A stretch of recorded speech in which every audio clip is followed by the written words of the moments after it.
Bonjour à tous ceux que j'ai pas encore eu le temps de saluer. J'aperçois des figures familières, donc c'est sympa. Voilà, donc moi je suis ravi d'ouvrir cette conversation. Effectivement, c'est un thème qui n'est pas encore très connu, c'est le thème des principes sources. Alors, mon job à moi, c'est vous donner le minimum suffisant pour qu'on puisse après avoir une conversation riche sur le sujet. Ça déborde pas mal de la crassie, mais tout est lié, comme dirait l'autre.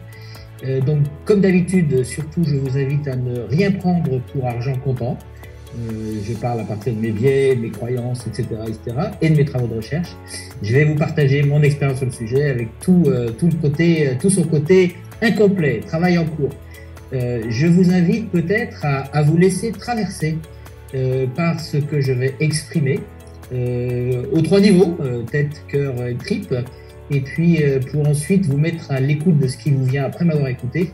Je vais parler une vingtaine de minutes, j'en ai pas trop calé avec Loïc, je peux adapter, pas en plus mais en moins, parce que j'ai pas envie de parler trop longtemps.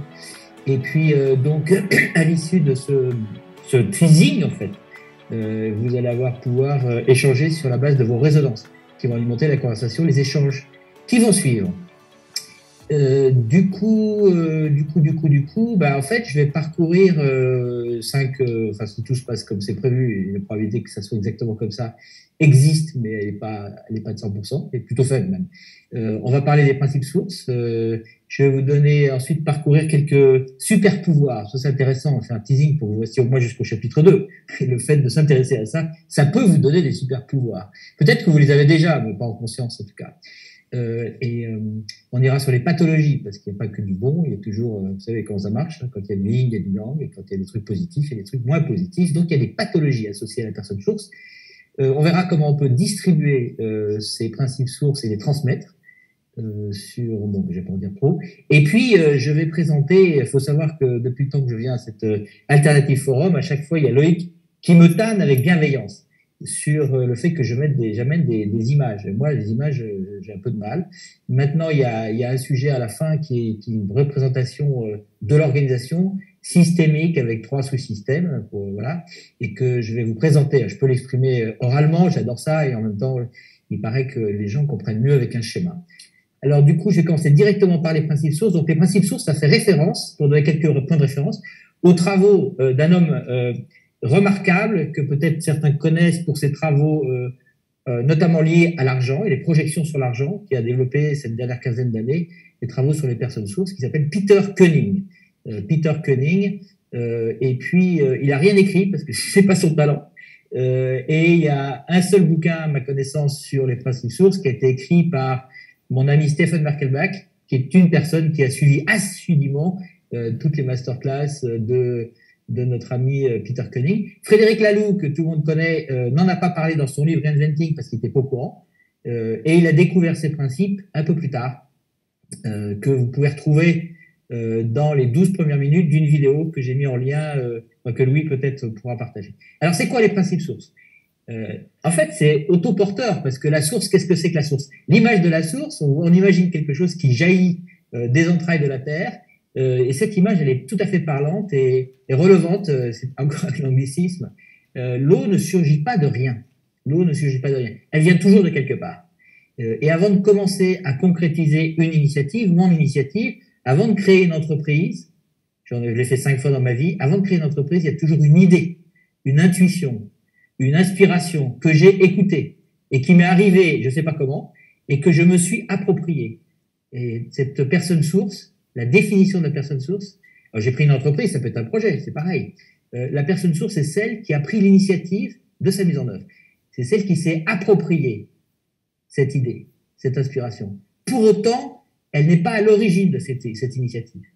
Quand je dis que je suis créateur de 5 entreprises et qu'on dit de moi ça le samedi soir avec des potes, mon ego est content, mais c'est pas la réalité. Ça n'est pas la réalité.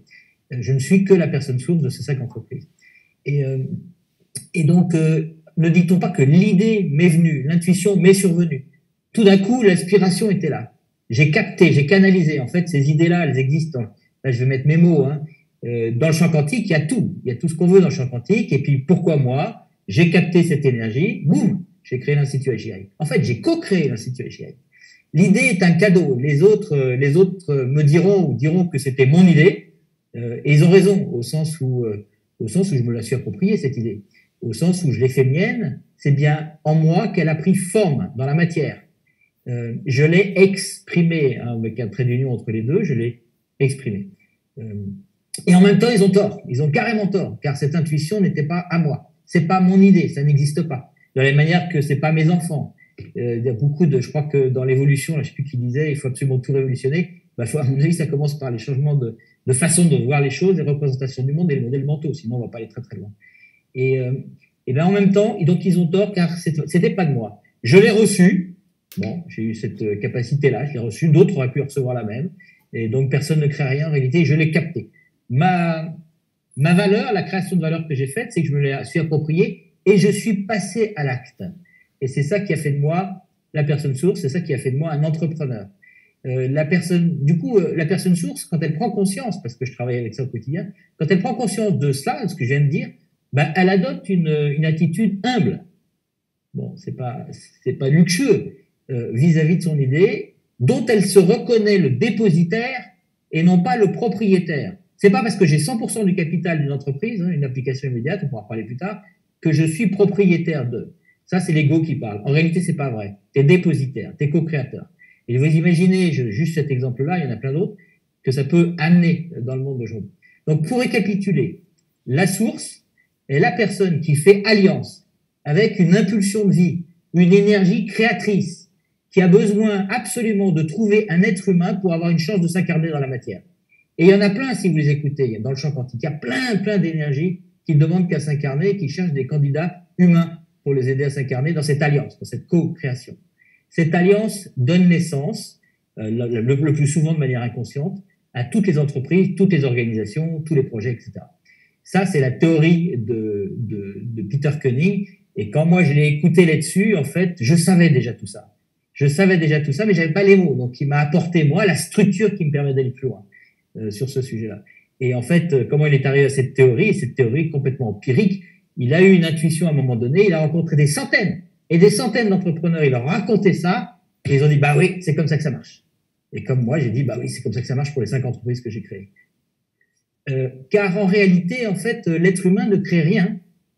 Alors, ne crée rien sans capter, sans s'approprier, prendre la responsabilité, on en reparlera, on en a parlé en juillet, c'est la responsabilité de cette énergie qui n'est autre, et là c'est intéressant, on fait des liens, qui n'est autre que la raison d'être évolutionnaire d'une entreprise. La raison d'être évolutionnaire d'une entreprise, son identité, son énergie créatrice, les principes sources, l'énergie source, tout ça, c'est exactement la même chose.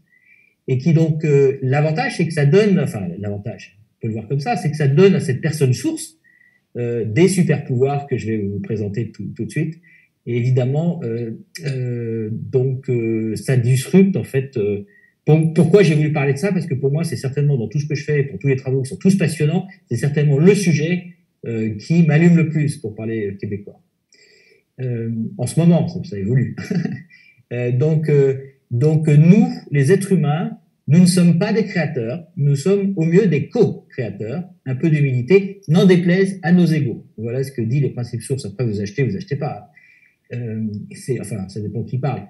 Avec d'autres énergies visibles, donc en fait, on est co-créateur avec d'autres énergies vivantes, non visibles. Enfin, on est quand même en 2022, donc tout le monde sait qu'il y a le non visible existe et bien plus important que le visible. Et d'ailleurs, il précède le visible. On en reparlera plus tard. Et donc, c'est ce qu'on appelle aussi la raison d'être. Et la raison d'être dans notre définition, hein, là je reviens pour Fabio Lacrassi, parce qu'on a défini ça il y a 12 ans maintenant, c'est difficile de définir la raison d'être. Nous, on l'a défini, puis ça peut évoluer bien sûr, comme ce potentiel créateur de valeur plurielle toujours, hein, quand je dis, que l'organisation est appelée à exprimer au monde, compte tenu du principe de réalité, en pleine part, de toutes les choses dont elle dispose, et de l'ensemble des contraintes auxquelles elle est soumise. Bon voilà, pour vous présenter brièvement le sujet des principes sources, et maintenant les super pouvoirs. Donc la source, cette énergie créatrice, cette raison d'être évolutionnaire, ce potentiel créateur de valeur, c'est une force formidable qui pousse la personne source, et on va voir comment, en avant pour initier, pour entreprendre et pour achever son initiative, son projet, etc. Donc la source, elle transmet trois super pouvoirs à la personne source, donc pour conduire trois grandes activités qui correspondent à trois rôles. Le premier super pouvoir, c'est que la personne source, c'est de la magie. La personne source, elle reçoit des intuitions. Eh oui, des inspirations, des idées, des visions, de la vision, et aussi, et là c'est encore plus, elle reçoit, non seulement elle reçoit ses inspirations, mais en plus, elle reçoit l'énergie nécessaire, elle est augmentée parce qu'elle reçoit l'énergie nécessaire pour s'investir dans leur réalisation en prenant des initiatives et des risques. C'est son rôle d'entrepreneur. Moi, je vois bien, comme je suis source de l'Institut AGL, je vois bien que je peux avoir des coups de blues, etc., etc. Et je vois bien que c'est assez facile pour moi d'aller récupérer de l'énergie par ce biais-là. Que si j'étais pas source, probablement je n'aurais pas. Donc ça donne des super pouvoirs. Je suis augmenté. Enfin, je prends mon cas, mais c'est le cas de tout le monde dans vos sources respectives. Cette personne source, elle a la capacité d'inscrire son initiative, son projet, son entreprise dans un futur en clarifiant tout au long du chemin, tout au long de son évolution avec cette initiative, les prochains pas. Hein, c'est ce caractère de vision. Il y a la crise du Covid, il y a machin, etc. Boum, la source, elle capte tout de suite le prochain pas. Il n'y a pas besoin de faire des tables rondes, des réunions pendant 107 ans. Elle capte et elle annonce. Donc, elle communique à chaque fois cette clarté de rôle. Donc ça, c'est son rôle de guide. Le premier rôle que j'ai cité avant, j'ai oublié de le dire, on l'appelle le rôle d'entrepreneur dans la théorie. On s'en fout, mais voilà, on l'appelle le rôle d'entrepreneur. La deuxième, ce que je viens d'évoquer, c'est ce rôle de guide. Et le troisième rôle, c'est ce rôle de gardien. La source a aussi, naturellement, il n'y a rien à faire, ce rôle de gardien. C'est-à-dire qu'elle veille à ce que le cadre de l'initiative, du projet, de l'entreprise, soit exprimé, et qui est exprimé lui-même par des valeurs, souvent une vision, mais il soit respecté. Hein, c'est son trois rôles. Donc, trois super pouvoirs, trois rôles, entrepreneur, guide et gardien. Et puis, l'attitude clé de la personne source, c'est de se mettre à l'écoute. Ça, c'est pas gagné. Se mettre à l'écoute. Se mettre à l'écoute de quelque chose d'un peu plus subtil. C'est pas j'écoute quelqu'un, c'est j'écoute, je m'ouvre à ce qui peut arriver. Je canalise. Parce que c'est vraiment ça. Et je me mets à l'écoute et je déchiffre des informations, les informations, de l'énergie de l'entreprise. Il a fumé la moquette. Non, non, c'est comme ça que ça marche. En tout cas, c'est comme ça que moi je le vis. Et puis la question clé pour la personne source, c'est tout le temps, enfin souvent, c'est de quoi a besoin mon entreprise pour aujourd'hui et pour demain. Et quand je dis ça, je parle de mon entreprise comme d'une personne, comme d'un organisme vivant, avec sa propre identité qui n'a rien à voir avec l'identité humaine ni avec la mienne. C'est ça la question clé. Alors si c'est pas une entreprise, si c'est un cercle, un rôle, un projet, c'est la même question. De quoi mon projet a besoin? J'écoute ce qui va m'arriver de façon subtile. Voilà, pour parler des trois rôles clés. Maintenant, si je vais sur les pathologies, c'est la mauvaise nouvelle. Et du coup, en fait, on a observé qu'il y avait typiquement, il y a trois pathologies dans le domaine de la source. Il y a l'ignorant. Il y en a beaucoup qui connaissent pas la source, qui n'ont pas conscientisé, même s'ils n'ont pas les mots, qui n'ont pas conscientisé ce dont je parle là, ou qui a été mis en mots structuré par Peter. Donc, le premier, c'est l'ignorance, le fait de méconnaître la première pathologie, de méconnaître la source. Et il peut parfois y avoir aussi des dénis de source. Donc, faire comme si personne n'était en charge, pas de pilote dans l'avion. J'ai plein de cas je vais trop long sinon, mais il y a plein de cas dans la tête de patrons qui ont avalé des dogmes du genre il faut que je me mette en retrait, j'interviens pas. Alors c'était les patrons fondateurs, donc la source. Et du coup, il fait semblant de faire du participatif à tous les moments. Alors du coup, l'entreprise ne profite pas. Et c'est dramatique. Ça a un impact directement sur la performance. L'entreprise, au nom de dogmes mentaux, chopés je sais pas où dans quel bouquin, ne participe pas à la performance de l'entreprise. La deuxième pathologie, c'est le despote. Très fréquent ça. Le despote, c'est celui qui confond la source, l'énergie de source, et son ego. Il pense qu'il est le propriétaire. C'est mes enfants, mais il croit vraiment que c'est mes enfants. Il arrive à leur dire ce qu'ils doivent faire comme étude. Mais c'est pareil avec son entreprise. L'entreprise est vue, souvent inconsciemment, comme une extension de son ego. Donc, il se croit propriétaire au lieu d'être en réalité le dépositaire de cette initiative, de son initiative. Posture qui devrait être au service de l'entreprise et du projet. Et là, c'est très concret ce que je dis dans les entreprises que j'accompagne. J'ai la chance d'avoir plusieurs entreprises, pas qu'une, plusieurs. Bon, c'est moins de 10, mais c'est déjà pas mal. Des fondateurs sources, actionnaires à 100%, qui ont compris ça. Et je les ai vus évoluer je suis propriétaire, je pourrais toucher un gros chèque, etc., à je suis dépositaire. Comment je prémunis l'organisation pour éviter qu'un jour, bourré, j'accepte un gros chèque par un Américain. Et donc, ils ont créé des fondations actionnaires qui ont racheté les actions pour éviter de se mettre dans cette situation-là, parce qu'ils se sentent, en termes de posture intellectuelle, même si légalement, je sais bien que ça marche pas comme ça, mais enfin, vous savez que le juridique, il est toujours à la traîne, légalement, c'est pas comme ça. Les gens, dans leur modèle mental, leur modèle de conscience, ils se sentent dépositaires. Et puis la troisième pathologie, c'est le mou. Le mou. On peut avoir des coups de mou, il ne faut pas que ça dure. C'est-à-dire le mou qui néglige en fait le travail de la source parce qu'il y a un travail. Même si la source, la magie, c'est que ça donne de l'énergie pour le faire. Donc voilà les trois pathologies qu'on rencontre le plus souvent avec la personne source. Alors c'est là où je vais faire plaisir à mon ami Loïc, parce que tenez-vous bien, moi je présente jamais de diapositives, sauf aujourd'hui. Tac tac, je fais le malin, mais j'espère que ça va marcher. Sinon, je mais oui, ça a marché tout à l'heure. Vas-y, refais. Essaie encore. Vous l'avez? Oui. Ouais, super. Donc, je vous ai mis un schéma, parce que voilà, ça peut aider, pour comprendre comment maintenant on distribue, comment on peut distribuer la source. Parce que là, ce dont j'ai parlé, c'est le fondateur qui est source, ce qu'on appelle la source globale sur l'initiative. Même si c'est relatif, parce que c'est dans un écosystème, enfin, on va simplifier pour l'instant. Et donc, cette source globale, le créateur ou le co-créateur, le fondateur, eh bien, il a la possibilité, donc c'est lui qui porte l'énergie de responsabilité sur l'ensemble, hein, c'est l'énergie de responsabilité, la source, c'est la même chose, sur l'entièreté, en fait, du champ, du terrain de jeu, du champ d'entreprise, que vous pouvez regarder comme une cellule vivante. Non seulement vous pouvez, mais c'est en réalité une cellule vivante. Alors, pas dans la matière, on est d'accord, mais c'est quand même une cellule vivante. Ceux qui ont pratiqué holacratie, c'est la structure sur Glassfrog, je pense à Francine, là, par exemple, c'est ça, c'est bien ça. C'est une cellule vivante. La source globale, donc cette source-là, peut offrir un rôle ou transmettre une partie. Parce qu'évidemment, les entreprises, on n'est pas tout seul assez vite. Donc, il peut transmettre une partie, une portion du champ, de l'ensemble du champ, et à une personne qui, si elle l'accepte, on verra qu'il y a quelques conditions, mais je ne vais pas le faire tout de suite, devient source spécifique. Spécifique parce qu'elle n'a qu'une partie de l'ensemble. Donc, il y a la source globale qui peut déléguer, transmettre des sous-sources, si je peux dire ainsi, ce qu'on appelle dans la théorie des principes sources, la source spécifique. Alors, vu du global, effectivement, c'est une source spécifique.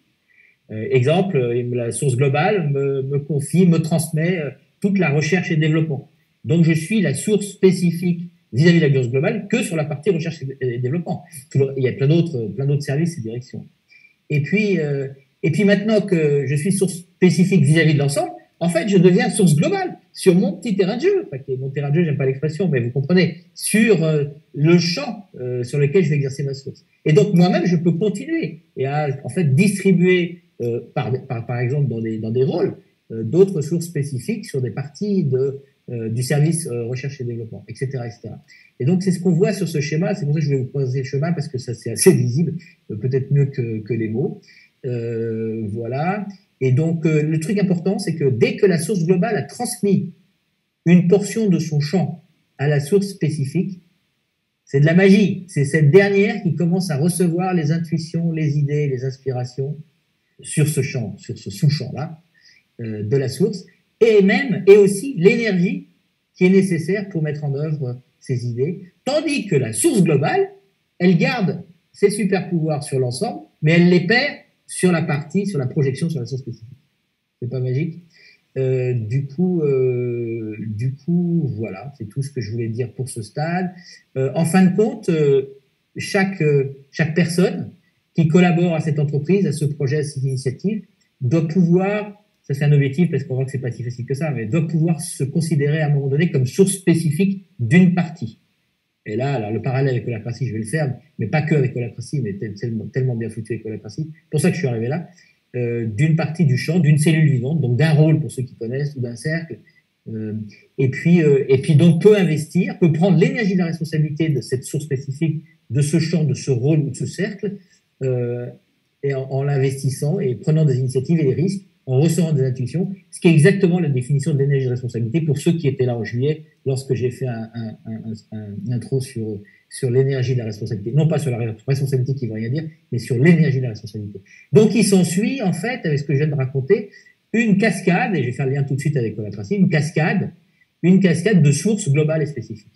Une holarchie, si on parle en holacratie, donc certains d'entre vous reconnaissent, et que vous voyez bien un écosystème vivant, avec une source globale, c'est le grand rond, et puis des sources spécifiques qui se créent au fur et à mesure des transmissions, etc., à travers des cercles et des rôles. Voilà, comme ça, la boucle est bouclée. Et moi, je suis arrivé là parce que, ça fait plus de 12-13 ans maintenant que je mets en place holacratie dans des entreprises, Et la grosse limite à laquelle je suis confronté depuis un bout de temps maintenant, peut-être un an ou deux, et sur laquelle je travaille, enfin nous travaillons, je ne suis pas tout seul, c'est justement comment faire pour que les gens prennent l'énergie de la responsabilité dans leur rôle.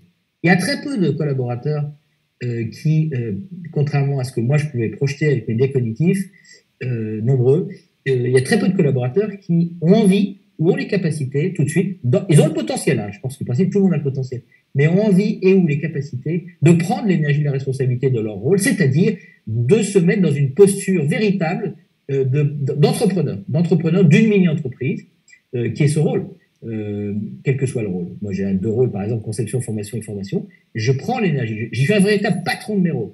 Bon, ben, ce truc-là qui est naturel chez moi parce que je suis passé par la case entrepreneur plusieurs fois, c'est pas du tout naturel pour les gens. C'est pas qu'ils n'ont pas les capacités, mais ils n'ont pas été habitués. Peut-être que le contrat social ne va pas, etc., etc. Enfin, je ne veux pas développer. On en a parlé en juillet. Voilà. Donc, maintenant, on va parler de transmission. C'est ça qui est important, la transmission. Il y a trois grands mouvements, finalement, qu'on peut observer chez la personne source. Il y a du temps où tu reçois, où je reçois. Il y a un temps ensuite où je transforme ce que j'ai reçu. Et puis, il y a un temps où je transmets ce que j'ai reçu. Ça paraît assez logique. La transmission de source peut être horizontale. C'est le cas où je transmets un bout de mon champ. C'est ce qu'on a appelé tout à l'heure la source spécifique, si vous vous rappelez. Ou bien la transmission de la source peut être verticale. Je balance toute la sauce. Il reprend tout, l'autre. Et c'est intéressant parce qu'il y a beaucoup d'entreprises que j'accompagne en ce moment qui sont dans une logique de transmission. Monsieur ou la dame, elles ont dépassé la soixantaine et donc ça pose la question de la transmission. C'est un sujet qu'on pourra ouvrir si vous voulez, c'est passionnant. Du coup, la transmission, elle peut se faire selon, il y a des prérequis, il y a des conditions. La première, c'est que ça se fasse de personne à personne. C'est pas un comex qui, non, c'est de personne à personne. C'est une personne, d'un individu à un autre individu. L'acte de transmission, qu'elle soit horizontale ou verticale, n'est possible que s'il y a en suffisance, chez l'un et chez l'autre, je vous dis personne à personne, donc chez l'une et chez l'autre, pardon, trois composantes. La liberté, la confiance et la prise de risque. Donc la liberté, la source globale doit être libre de passer la source à qui elle veut. Ce qui n'est pas gagné dans cette entreprise sur laquelle je suis passé. Hein. Donc la source globale qui va transmettre, elle doit être libre de passer la source à qui elle veut. Et la nouvelle source, alors on monte là-bas, doit se sentir libre de l'accepter ou non. Alors dès qu'il y a des jeux politiques, vous oubliez. Hein. Et en plus, la source globale doit être libre de transmettre la source quand elle veut. Quand elle veut. Et personne, ni même son successeur, ne pourra lui en dicter l'agenda. Voilà, ça c'est ce qu'on appelle, c'est le critère de liberté. Le deuxième critère, c'est la confiance. La personne source doit, alors ça ne veut rien dire confiance tout court, la personne source doit avoir confiance que son successeur saura incarner la source. Il ne le sait jamais à 100%, mais il a la confiance que son successeur saura incarner la source en exerçant de façon adéquate les trois rôles dont j'ai parlé, le rôle d'entrepreneur, le rôle de guide et le rôle de garde. En sens inverse, la personne pressentie pour recevoir la source a besoin de confiance en la source globale et en son projet, bien sûr, mais aussi dans sa propre capacité à relever le défi de la responsabilité de source. Ça, c'est encore moins gagné parce que j'ai vu dans les entreprises des trucs dingues. Les gens, sous prétexte qu'on leur propose un job, ils vont l'accepter et s'en croire capables parce qu'ils ont tellement déféré leur autorité à leur boss que si le boss me le propose, c'est forcément que j'en suis capable. Oh, là, ça marche pas, ça. On est d'accord. Et puis, ça, c'est la confiance. Et puis, le troisième élément, c'est la prise de risque. Bah, chacun, naturellement, devra croire en l'autre et en soi-même, au moins suffisamment pour peser ensemble cet acte de transmission. Et c'est ça la prise de risque dans cet acte de transmission. C'est un seul acte, commis donc librement, vous l'aurez compris, par deux personnes, grâce ou en s'appuyant sur une relation de confiance qui les lie l'une à l'autre. Et c'est là où il y a une prise de risque. Voilà les trois éléments. C'est donc un transfert d'énergie, hein, cette transmission. C'est un transfert d'énergie. C'est exactement ça. Ce qui n'est pas, évidemment, sans rappeler, mon truc favori, qui est l'énergie, deuxième truc favori avec la source, qui est l'énergie de la responsabilité, dont on a parlé l'Alternative Forum de juillet dernier. Je rappelle pour ceux qui n'étaient pas là, qu'est-ce que c'est que l'énergie de responsabilité. Prendre l'énergie de la responsabilité, c'est comme s'envelopper du manteau d'une cape invisible de la responsabilité qui fait que la personne ne lâche rien. Elle donne le meilleur. Elle prend des risques et elle les assume. Versus Là où d'autres vont faire leur job, bien sûr, mais ils vont peut-être surfer, laisser les choses filer, ou les laisser se vivre dans une certaine forme de superficialité. Et parfois, ils vont être amenés forcément à se protéger, se cacher, se justifier. C'est-à-dire la grande majorité des collaborateurs, c'est mon job au quotidien depuis longtemps maintenant, d'accompagner des entreprises qui veulent responsabiliser pour faire très court. Alors maintenant, je vais conclure là-dessus, je vais vous présenter ça. C'est la diapo, je peux expliquer oralement, mais il paraît que c'est mieux avec une vidéo. Ça, c'est une représentation, alors moi j'aime pas trop ce mot systémique, mais j'ai rencontré quelqu'un qui m'a dit, ah oui, je vais présenter ça, il me dit, ah oui, c'est une représentation systémique. Ok, donc j'utilise le mot systémique, ça me glorifie, parce qu'à chaque fois, pour moi, c'est un mot très savant. Je rigole de moi-même. Donc il y a deux niveaux. Il y a ce qui est visible au-dessus de l'eau et ce que nous ne voyons pas en dessous de l'eau. Bien sûr, c'est une métaphore. Et le truc important en bas, c'est que l'invisible est toujours plus puissant que le visible. Ça, c'est la base de la cratie. Comme on sait que l'invisible est plus puissant que le visible, c'est pour ça qu'on se gave à créer un truc complexe qui s'appelle la gouvernance, avec les rôles et les cercles. C'est juste pour ça. Mais je me rends compte que les gens n'ont pas forcément capté ça, mais c'est ça. Une stratégie aussi, c'est de l'invisible. Bon, alors il y a 3 sous-systèmes dans cette représentation systémique de l'organisation. Le premier, c'est le système individuel. C'est l'individu, vous, moi, etc. Donc la partie visible, je n'ai pas tout mis là. Il y a les comportements, vos comportements, qui ne sont pas votre identité, hein, ça dépend du contexte. Et puis dans l'invisible, il y a vos ressentis, parce qu'il y a encore peu, je parlais encore ce matin avec des managers, il y a encore peu d'entreprises qui ont ouvert les portes du ressenti. C'est dommage, parce que c'est une énergie colossale. Enfin, c'est pas le propos là, on pourra faire une session complète là-dessus. Et puis, l'individu, il a ses croyances. Il a ses croyances, dont certaines sont limitantes et souvent inconscientes. Et c'est là où tu vas taper à la porte du thérapeute. Et puis, il a des tensions. Et puis, il peut avoir des inspirations, bien sûr. Après, il y a le deuxième système, qui est le collectif, le corps social, le nous. Beaucoup de gens, le nous, la gouvernance partagée, etc. Avec des rituels visibles, des relations visibles. Enfin, il y en a d'autres, mais il peut y en avoir d'autres, mais il y en a des visibles aussi. Et puis, il y a tout l'invisible avec les croyances. Et les croyances, et d'ailleurs, c'est un champ d'investigation qui mériterait aussi une session complète, parce que c'est beaucoup de choses à dire. Les croyances, dans les croyances collectives, il y en a qui sont limitantes, graves et inconscientes.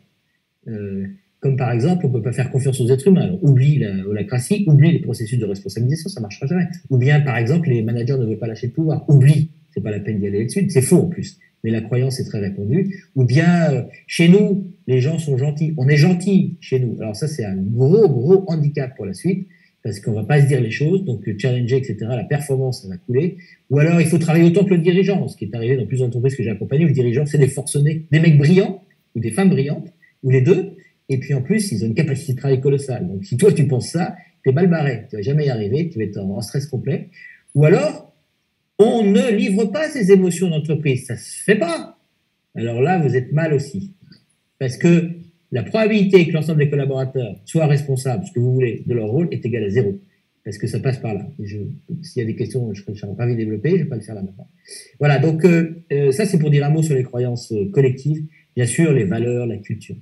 Mais alors le troisième système, et c'est pour ça que je vais vous présenter cette diapo, parce que moi ça fait longtemps que je suis comme ça et je me perçois que les gens, ils disent toujours oui quand je dis que l'entreprise est un être vivant doté de sa propre identité, mais je m'aperçois qu'on ne comprend pas la même chose. Moi, quand je dis que l'entreprise est un être vivant doté de sa propre identité, je dis que c'est un troisième système qui ne fait pas partie de l'espèce humaine. Il n'y a pas que les humains sur Terre. C'est marrant, il n'y a pas que ça. Oui, on veut tout centrer sur l'humain, mais non, je ne suis pas d'accord. Moi, je voudrais tout centrer sur la vie, dont font partie les humains. Mais à force de dire tout doit être centré sur l'humain, ça a quelques conséquences douloureuses, sans doute. Du coup, l'entreprise, pour moi, d'ailleurs, on parle d'une personne morale. C'est une personne, mais morale. Et donc, c'est cette structure, dans la partie visible. Si vous êtes en holacratie, vous allez voir sa structure, vous allez voir son corps, parce que le logiciel que je vous ai montré tout à l'heure, parce que c'est la même chose, le logiciel rencontre, explicite le corps de l'organisation. Et puis, bien sûr, dans l'invisible, vous avez la source. C'est là où je voulais arriver. Il y a la source, et c'est le potentiel créateur de valeur. Et du coup, cette source, cette énergie, qui n'appartient pas aux humains, ça ne vient pas du créateur d'entreprise, on est d'accord maintenant. Eh bien, cette source, elle va produire des inspirations et donner l'énergie pour les réaliser à la source globale et à toutes les sources, donc à tout le monde au niveau du système individuel. lesquels individus vont pouvoir ressentir des tensions qui limitent le corps de l'organisation et vont permettre de faire évoluer l'organisation pour qu'elle puisse changer aussi vite que le changement, qui est possible parce que maintenant on a rendu compte de son corps ADN, de sa structure ADN. Et donc voilà, c'était la deuxième flèche. Voilà.